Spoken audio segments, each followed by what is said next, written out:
જોતું કોણ? એ તો ઘરે આવીને ઘૂંઘટ ખોલ્યા ત્યારે ખબર પડી ગુલો રાણી બાચ્યા. જે આપણે ભાઈ રોન તો રોન. અને હવે જોઈન થાય છે, સારી વાત. પણ એક કહું મારા વાલા કે વડીલોએ જોયા વગર સંબંધ કર્યા, પણ એનો અત્યાર સુધીનો એક રેકોર્ડ છે કે જોયા વગરના ભલે સંબંધ કર્યા હતા, દીકરી દીકરો જોવા નહોતા જતા, વડીલો કરતા ફાઇનલ. એનો અત્યાર સુધીનો એક રેકોર્ડ, એક પણ છૂટાછેડાનો કેસ નથી થયો. અને આ જોઈન કર્યા એમાં ઘણા જોઈન કર્યા ને, શું કામ આ જોવાનું ચાલુ થયું પછી બ્યુટી પાર્લર આવ્યું. પેલા તો બ્યુટી જ હતા, પાર્લર નહોતું. અને ત્રીજી વાત, એની હું ટીકા નથી કરતો બેનો. પોતાના શરીરને સુંદર રાખવું, ખાસ કરીને બહેનોએ જે શૃંગાર કરવો એનો ઉલ્લેખ છે દેવી ભાગવત. એ દીકરી કે બેન એ પોતાને શૃંગાર નથી કરતી, લક્ષ્મીની ઉપાસના છે. જે બહેનો જેટલા ચોખ્ખા હશે ને, સ્વચ્છ હશે ને, સુંદર હશે ને, એટલા એની ઘરે સંપત્તિ વધશે. વાન કેવો છે એ નથી જોવાનો, સંસ્કાર કેટલા છે, ગુણ કેટલા છે, ચોખા કેટલા. પછી હા અમારે તો કાંઈ ક્યાંથી હોય, માથું બમણા તારી ડોયા મોઢું ધોતી હોય. અમુક ના તો છોકરાના નાકમાં જીરો ના લેમ થતા, અને ઓલો રોવેતા એને છે રોયા મૂંગો છોકરો ગોબરો, માં ગોબરી, બોલો તો પોથળી પી ત્યાં બીજે પીડ્યો હોય લોટ. ખરેખર કહો, અમારે એક છોકરો જોવા, હવે તો જોઈને સંબંધ કરે ને, જોવા ગયો. એટલે દીકરી બાપાએ કીધું જો આ રૂમમાં દીકરી બેઠી, જા છોકરા બેટા વાતચીત કરી લ્યો, મારો દીકરો જા. તો ઓલો ગયો અંદર, બેન બેઠેલા, દીકરી ઊભી થઈ ગઈ, આવો ભાઈ આવો.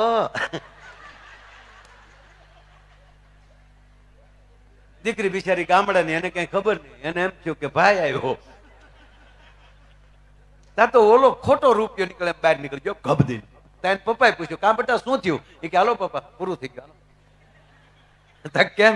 તમારે એક દીકરી વધી ને મારે એક બેન વધી. નો ફાવે ધંધો. જીવનમાં સુંદરતા જરૂરી છે, પણ વિવેક સાથે. આ દેશ રૂપનો દેશ નથી, ગુણનો દેશ. આ દેશમાં ગુણતા, કોઈના ઘરે તમે પગ મૂકો એટલે ઘરમાં ભગવતી કેવી બેઠી એના ઉપર આધાર. હા, આપણે 5 મહેમાન ઘરે લઈને જાય છે ને, એ શેને લીધે? ઘરે એવી બેઠી માં હોય તો. નકર મહેમાન ને લઈ જવાય ઘરે, મહેમાન ને ગરધણી બે નો ફળિયા બઠા થઈ જાય. એક ભાઈ એની પત્નીને ફોન કર્યા, હાલો હા 5 મહેમાન લઈને આવું છું, રસોઈ તૈયાર રાખજો. તો હામેલી ઝીણા અવાજમાં જવાબ આવ્યો, એ સુવિધા આપકે ટેલિફોન में उपलब्ध नहीं है, લઈ જા.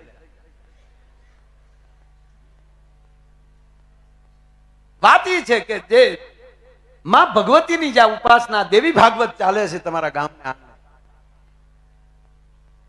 એ કેવલ માની ઉપાસના છે. ભગવાન રામ કોઈ પણ આપણા ખોરડે જેટલા દેવ મોટા કોણ, જેના ઘરમાં ભગવતી, ભગવાન મહાદેવની બાજુમાંથી તમે માં ઉમાને કાઢી નાખો તો ભગવાન શિવ અડધા થઈ ગયા. કારણ કે શિવ શક્તિ હારે હોય તો જ. ભગવાન રામના જીવનમાં લઈ તમે સીતાજીનું પાત્ર હટાવી નાખો, એ રામાયણ પુસ્તક માંથી પસ્તી થઈ જાય. રામાયણ માં સીતાજીને કાઢી નાખો લ્યો. મહાભારત નામના ગ્રંથમાંથી દ્રૌપદીનું પાત્ર હટાવી નાખો તો મહાભારત પુસ્તક મટીને પસ્તી થઈ જાય. અને ભગવાન કૃષ્ણના જીવનમાંથી રાધાને કાઢી નાખો તો કૃષ્ણ આધા થઈ જાય. એમ આપણા ઘરમાં ઘણા વાંઢા આપણને કહે આવજો અમારી ઘરે, તારી ઘરે હું તપેલિયું ધોવા આવું, અમારે ચૂલા માથે હાવણીઓ લઈને ફૂલખણી કરીને બેઠો હોત ના. આ કોઈ રૂડું લગાડવાની વાત. પણ મને ઉમા શબ્દ એટલે કે પેલા નામ ન લેતા, વાતે કરતો, પેલા નામ ન લેતા. અને પાછું જુઓ આમ તેથી બ્લુટૂથ કેવા ચાલુ હતા ખબર? 50 આદમી બેઠા હોય, એમાં આ બાજુ 50 બહેનો બેઠા હોય, પણ જે ભાઈના પત્ની ન્યાલી એટલું કહે ને સાંભળ્યું એટલે ઈ ટાવર પકડો. નગર સાંભળ્યું જ બધા એ હોય, પણ એ ઘૂઘુના ઘરના બોલ્યા તો ઘૂઘુ જ કે હા. અમારે ઘૂઘુના લગ્ન થયા ને, બ્યુટી પાર્લર ની વાત આવે એટલે કહું, પણ એ સારી વસ્તુ છે, આ જોક છે. હવે તો આ ભગવાનની દયા થઈ. મેં કીધું ને જોવાનું ચાલુ થયું પછી જ બ્યુટી પાર્લર આવ્યું. તમારે ઘૂઘુના લગ્ન થયા, પરણીને આવ્યો, 15 દિવસ હર્યા ફેર્યા, રોટલા ખાવા ગયા, બીજે જમવા ગયા, માં અંબાજીના દર્શને ગયા, પાટણની વાઈફ જોઈ, 15 દી હર્યા ફેર્યા. પછી પાછો ફેક્ટરીમાં કામ કરતો હતો. એ ફેક્ટરીમાં કામ કરતો હતો એટલે પાછો 15 દીની રજા પૂરી થઈ એટલે વયો ગયો. એ 15 દી પાછો નોકરીએ વયો ગયો. 15 દીની રજા પાછી પૂરી કરીને પાછો આવ્યો એટલે લગ્નના 30 દી થઈ ગયા. પણ અહીંયા 15 દી આવ્યો ને તો જેમ કોરોનામાં કેમ થયું હતું બધું, નેણ જાડા, બેનનો ઓલો વાટા પ્લાસ્ટર બધું ઉખડી ગયું, રાખના ઢગલામાં પાણીના સાટા નાખ્યા હોય એવા બેનનું મોઢું. તો ઓલો આવ્યો તો એને શું થયું કે મારી પાટલા હાવ આવી ગયું, ઉંમર વધી ગયો. બાજુમાં આવ્યો ત્યારે ખબર ના આ તો ઈ જ છે એટલે આવીને સીધું એને પૂછ્યું કે તારા મોઢાનું શું થયું? તો બેન ખીજાણ, તમારા ગામના પાણીમાં હકત નથી, આ 35 દીમાં મારા મોઢાની પથારી પડી ગઈ. બોલો કે મારી માં 35 વર્ષથી છે અહીંયા, એને કઈ ન થયું તને 35 દીમાં, પણ બેન હારા. એટલે બેને એવું કીધું કેવું નથી ઘૂઘો, હું છે ને તમે જોવા આવ્યા ને ત્યારે તે બ્યુટી પાર્લરમાં જઈને ફેશિયલ ને એવું બધું કરાવ્યું, અને લગ્નમાં તો મેં તે બધું રેડી કર્યું હતું મોઢાનું. કાકા કઈ રીતે આ બ્યુટી પાર્લરમાં થાય? આ ઘૂઘાને બ્યુટી પાર્લર ની ખબર જ નહીં. અમારા ગામમાં કે બ્યુટી પાર્લર છે, કઈ જગ્યાએ? એડ્રેસ લીધું ઘૂઘુએ કે બીજા માળે ફલાણું બ્યુટી પાર્લર. તો ઘૂઘુ ત્યાં પહોંચ્યો, એ બેન ને મળવા ગયો, પણ ભેટ લેતો ગયો સરસ મજાનો ફોન. એટલે કીધું તમે 35 દિવસ પહેલા આ નામની વ્યક્તિનું ફેશિયલ તમે કરેલું? તક હા. સરસ બેન, થેન્ક યુ બેન, એ મારા વાઈફ છે, મારા લગ્ન હતા ને તમે જ આ મારા પત્નીને તૈયાર કર્યા હતા, અને એટલા સુંદર તૈયાર કર્યા ને એટલે હું બહુ રાજી થયો, એટલે હું તમારા માટે ભેટ લાવ્યો છું, આઈફોન. હવે આઈફોન 5000 ના કામમાં 1.5 લાખનો ફોન આવે, કોણ રાજી ન થાય? ત્યાં તો બેન 3 વાર બોલ્યા thank you Bela, thank you, thank you કહીને ભાઈ નીકળી ગયો બોક્સ અંબાવીને. બેને થેન્ક યુ કીધું એટલે, પણ બેન ઉતાવળા થયા, હબ જોઈ લઉં કયું મોડલ છે. એ બોક્સ ખોલ્યું તો અંદરથી નોકિયા 3315 નીકળ્યો, બ્લેક એન્ડ વ્હાઈટ. બેને ઉતાવળથી એના બારી આમ ખોલી તો ઓલો ત્યાં હજી ગાડીમાં નીચે બેસતો હતો તો ઉપરથી બેને હાથ કર્યો કે ભાઈ તો હા બેન આવું કરવાનું ભઈલા? તો ઓલો કે બેન હું તમને ઈ જ કહું છું, આવું કરવાનું તમારે? કે પણ આ તો નોકિયા 3315 થાય કે મારે એવું જ નીકળ્યું, તમે તો મોબાઈલ બદલાવી શકો, મારે તો કાયમ ભટકી ગયું ને. પણ પેલા નામ ન લેતા વાત હાલે છે. તો ભગવાન મહાદેવ ક્યાંથી નામ લેતા હોય? પછી આ બધા વડીલોને ખબર છે કે નામ ન લે તો કરવું શું? તો એને જ એનું જે નામ હોય એ નામ ન લે, પતિદેવ. સાંભળજો આ વાત બેનો. પછી એને ગમતું હોય ને એવું એ હુલામણું નામ રાખે. અમુક કે જમકુ, ઓલી બાજુ વયો જતા કે બકા. આ બકો શબ્દ ક્યાંથી આવ્યું એ હું ગોતું છું કે બકો. આ માસ્ટર સાહેબ ભાગવત નો શબ્દ છે, ભાગવતમાં આવે બકો ને બકી.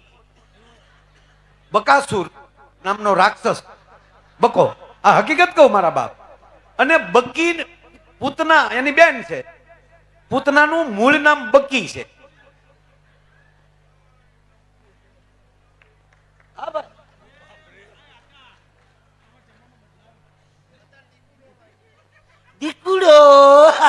આપણે એમ થાય કે આ મમ્મી છે કે પત્ની છે. અરે હમણાં સાહેબ કેવું બન્યું કહો, એક ભાઈના લગ્ન થયા ને, તો લગ્ન પછી પરમાર સાહેબ લગ્ન પછી 15મે દિવસે જમાઈનો ફોન આવ્યો સાસુ ઉપર. હવે 15મે દિવસે સાસુ ઉપર જમાઈનો ફોન આવે, મમ્મી કેટલા રાજી થાય. હવે તો સાસુ નહીં મમ્મી કે ને, સાસુ નહીં મમ્મી કે ને કેવાય. મારા હમ ખાઈને કયો ના, મમ્મી કરતા વિશેષ રખાય. હું એમ નથી કહેતો મમ્મી નો કહેવાય એને. તમે આ શબ્દ દોષ લાગે છે મારા બાપ, શબ્દ બ્રહ્મ છે. હા, મમ્મી કરતા વિશેષ રાખો. અમારા સમાજમાં તો સાસુ નામનો શબ્દ છે જ નહીં. અમારા સ્પેલિંગ શબ્દકોશમાં છે જ નહીં. સાસુ જમાય આવો શબ્દ છે જ નહીં. અમારે સસરા શબ્દ નથી. સસરા મામા કે, સાસુને ફૂઈ કે.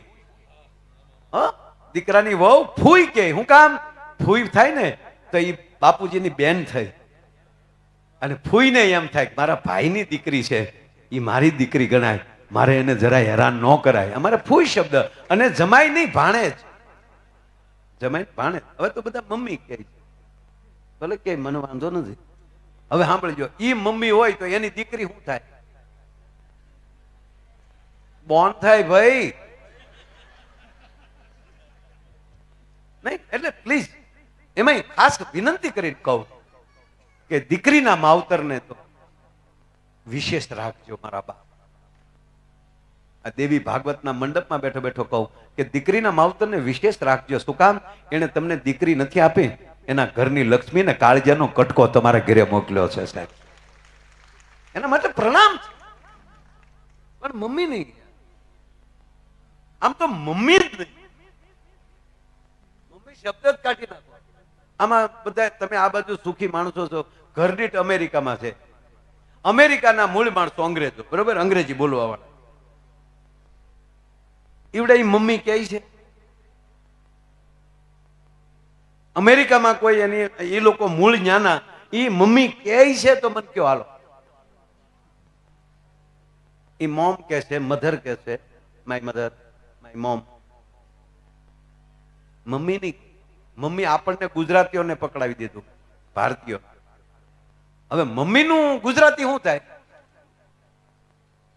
યુવાન મિત્રો ખાસ મારે તમને દાંત કઢાવ, પણ વચ્ચે આવી ક્યાંક વાત આવે તો તમારે મને સાથ આપવો જોવે. આજ તમને રાજી કરવા માટે માયા એને ગલોટિયા ભલે ખાવા પડે, પણ તમને આનંદ કરાવી દેવાનો, કારણ કે એટલા બધા મળ્યા છો. કવડું મને આજ ખબર પડી મારી કેટલી વેલ્યુ છે. પ્લીઝ પણ મને આમાં જવાબ આપો, મમ્મીનું ગુજરાતી શું થાય?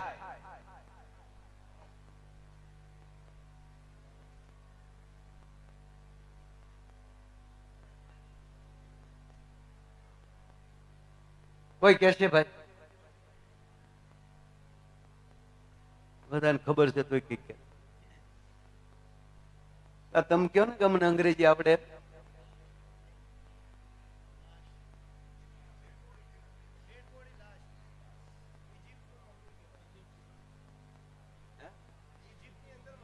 ઇજિપ્તની અંદર એ મમ્મી કહે ને, અંગ્રેજી મમ્મીનો અર્થ જ થાય લાશ, ડેડ બોડી. અંગ્રેજોએ નક્કી કર્યું છે કે આ દેશમાં કોઈ મહાન હોય ભારતમાં તો એ માં મહાન છે, એ માને જ ખતમ કરી નાખો ને એને લાશ કરી નાખો, પછી લાશ કોઈ દી વીરવર પુરુષને જન્મ નહીં આપી શકે. એટલે મમ્મી શબ્દ આપણે પકડાવી દીધો.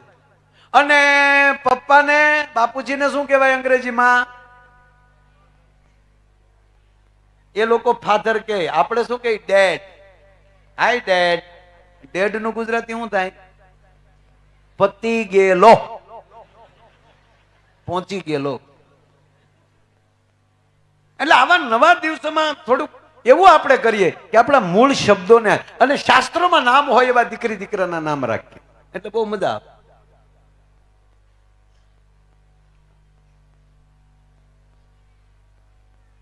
એટલે એમ હુલામણું નામ ટૂંકમાં ગમે આપણે રાખતા, બરોબર. મૂળ વાત પાછો મારે જે હેતુ જે કેવું છે એ મને વયું જાય. વાત કરું છું મહાદેવની, ભગવાન શિવની અને માં ઉમાની. તો ભવાની નામ છે, પાર્વતી નામ છે, ચામુંડા નામ છે, મહાકાળી નામ છે. જેમ જેમ માં કામ કરતા ગયા એવા એના નામ પડતા ગયા. પણ ઉમા છે એ અતિ કઈ વાલું હોય નામ કોઈને તો એ ભગવાન શિવને વાલું હતું. ને મહાદેવ જ્યારે પાર્વતીને બોલાવતા ત્યારે પાર્વતી અહીંયા આવો એમ નહોતા કહેતા, ત્યારે એને હુલામણા નામે કહેતા ઉમા. એનો પુરાવો હતો કે રામાયણ કે ઉમા કહું મેં અનુભવ અપના એ સતંગરી ભજન જગત સબ સપના. રામાયણમાં જ્યારે જ્યારે પાર્વતી કહે છે મહાદેવને કે મને આ વાત કરો, અને ત્યારે ભગવાન શિવ એને ઉમા તરીકે બોલાવતા. જે શબ્દ મહાદેવને વાલો હોય એ શબ્દ આપણને કેટલો વાલો હોય, મારો કહેવાનો સૂર્ય છે. એટલે બાકી જે નામ લેતા હોય એ લેજો તમ તારે. પાછું હું આમાં એમ કહેતા ને કે માયાભાઈ ક્યાં ઉંબાડિયું અડાડ્યું.